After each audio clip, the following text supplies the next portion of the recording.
On Monday, September 5th, terrorist bombings hit 4 cities around the country, including the capital Damascus, Homs city, on the international road in Tartus province west of the country, and finally in Hasaka northeastern Syria. Islamic State group militants claimed responsibility for the attacks. With any progress achieved by the Syrian Arab Army, the terrorists carry out their hatred on innocent citizens. What do they hope to achieve with such terrorist attacks, bombings, intimidation, and vandalism? Just to make the world see their presence, they are not only spewing their hatred.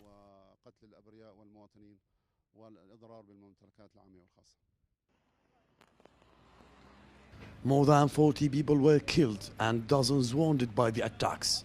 Most of the damage took place on the national road in Tartus, where a second suicide bomber blew himself up by an explosive built after the civilians gathered to rescue the wounded in the first blast. This resulted in the death of 30 civilians and wounding an additional 40 more.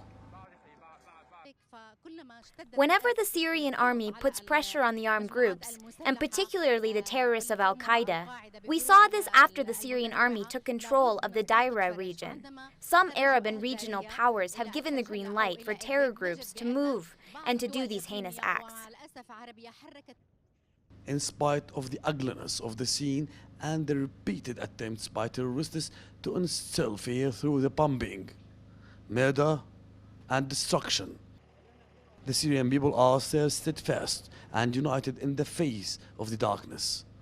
The streets are full of people who are trying to live their days with the dream of a future bright day.